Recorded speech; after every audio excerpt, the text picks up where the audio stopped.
eating is not essential for fat loss, and if you are obsessively trying to eat clean all the time to lose fat, you could be keeping yourself stuck without you even realizing it.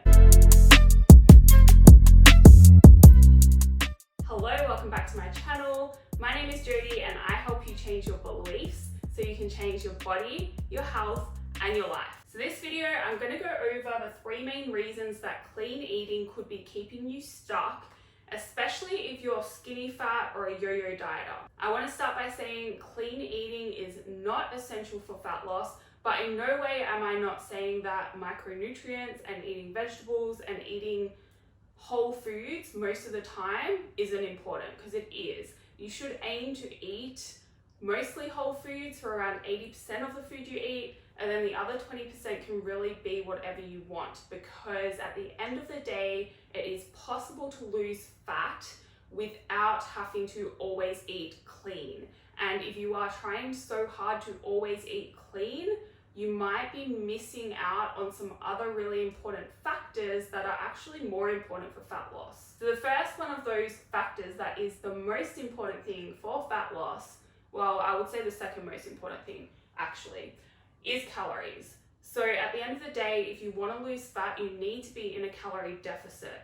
It doesn't matter how clean you're eating, if you're not in a calorie deficit, you will not lose fat, period. Now the problem with a lot of clean foods and healthy foods, or foods that you believe are good for you for fat loss, is that they're often high in fat. Fat per gram has more calories, like twice the amount of calories than what protein and carbohydrate does. So what that means is if you're eating something that is really high in fat or mostly fat, the portion size that you'll get to eat for the same amount of calories as something that is higher in protein or carbs is going to be smaller. Also, high fat foods are usually very easy to overeat. If you think of something like nuts or avocado, these are very popular foods and considered healthy, but at the end of the day, they're mostly fat, and a very small portion is going to have a very high amount of calories. So if you're overeating these foods or trying to include these foods in your diet because you think they're healthy and will help you lose fat,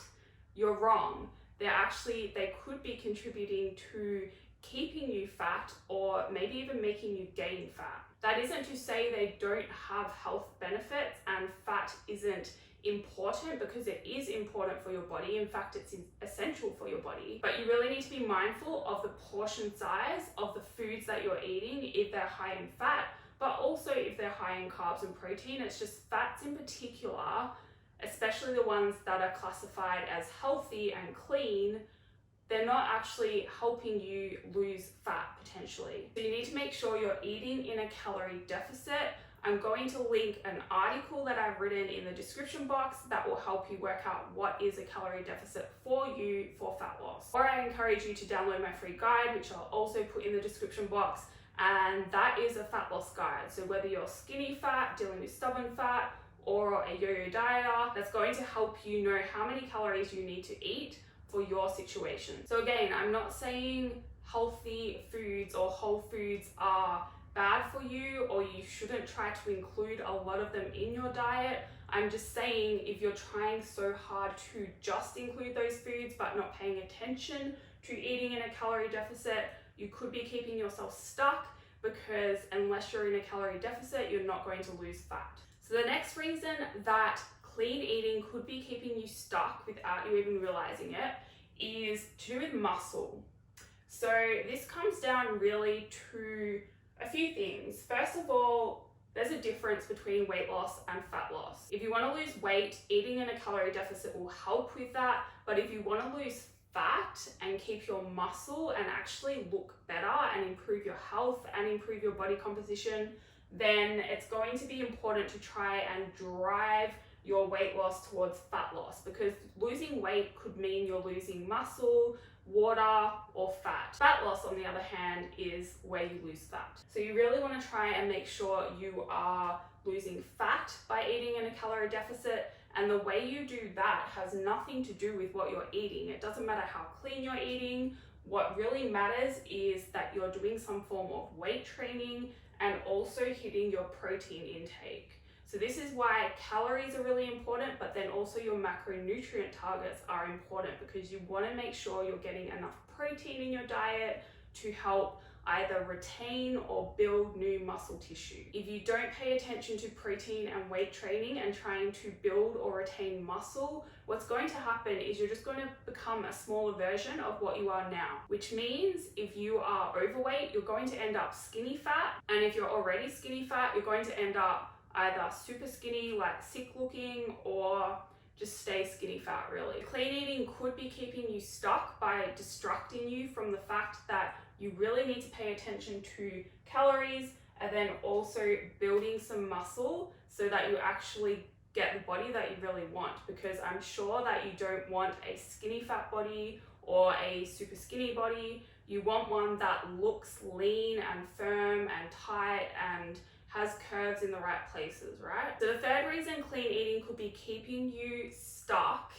is that it's to do with sustainability. So when it comes to fat loss, consistency is the most important thing. Calories come second to consistency. If you can't stick to your diet, you're not going to be able to lose fat, because fat loss takes time. Now, if you are obsessively trying to eat clean, there's a few problems with that, especially if you are a yo-yo dieter. When you label foods as good or bad, healthy, unhealthy, clean or not clean, and allowed or not allowed, what you do is you set yourself up for that binge restrict cycle. The only reason binging can be a thing is if you restrict yourself in the first place. If you don't fully restrict yourself from any foods and you include all foods in moderation, just as long as you're hitting your calorie deficit, then there's going to be no need to go on those binge rampages or even feel the need to have cheat days or anything. Another thing as well that a lot of people don't consider is stress. Now, stress doesn't cause you to be fat directly. What it does is, like, this is chronic stress. So when you're always feeling stressed about something, or if you have anxiety about certain foods because you're labeling them as good or bad and restricting yourself and feeling like you have to eat clean all the time, that could be stressing you out enough, and combined with life stress, to constantly be elevating your cortisol levels.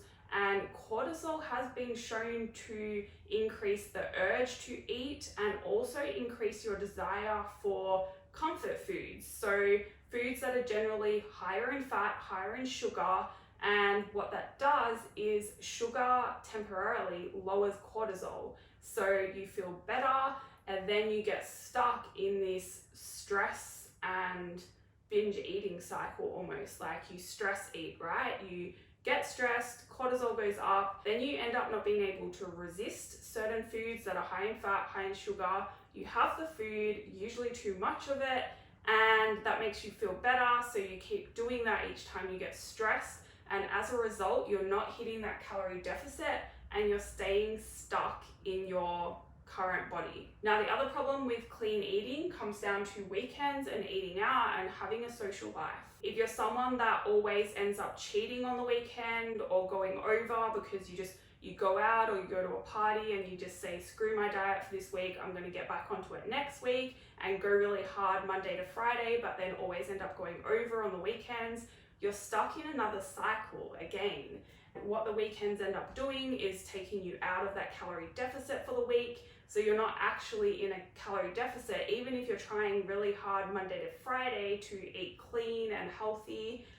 If you're not in a calorie deficit over the course of the week, you're not going to lose fat. So having more of a mentality that I can go out and enjoy foods that I want as long as I'm staying in a calorie deficit, and learning how to do that is going to be much better for you than just aiming to try to eat clean all the time.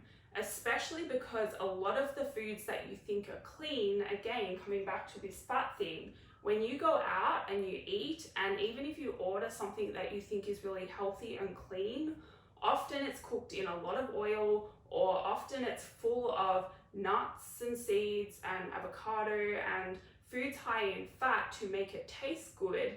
And as a result, that meal, even though it's clean, it has a lot of calories, probably even more calories than what the pancakes or something that you think is not good for you would have. So really becoming aware of certain foods and how much calories are in them, and then making sure you are eating the right amount of food to put you into a calorie deficit over the course of the week. That is what is going to help you lose fat. Not trying to pinpoint what is clean, what is dirty, and then just trying desperately to eat only clean foods. So I hope that made sense. Fat loss is simple. Like, it comes down to being in a calorie deficit and staying in a deficit consistently. You can lose fat if you're eating McDonald's every day. You can lose fat if you're drinking alcohol every day or eating cake every day. I probably wouldn't recommend it, because if you do that, what you're going to find is you can't actually eat that much food and you're not satisfied. So using that 80-20 principle, where you eat 80% mostly whole foods and then 20% treats, and kind of fitting whatever you want into your calorie deficit and learning how to do that whilst also paying attention to building muscle, that is what is going to help you get the body you want. Eating clean and trying so hard to only eat clean is probably keeping you from making that progress and getting to that body. That is it for this video. If you have any questions, please send me an email. I always reply, and I put my email in the description box. Hit subscribe if you would like to see more, and if that's the case, I will see you in the next video.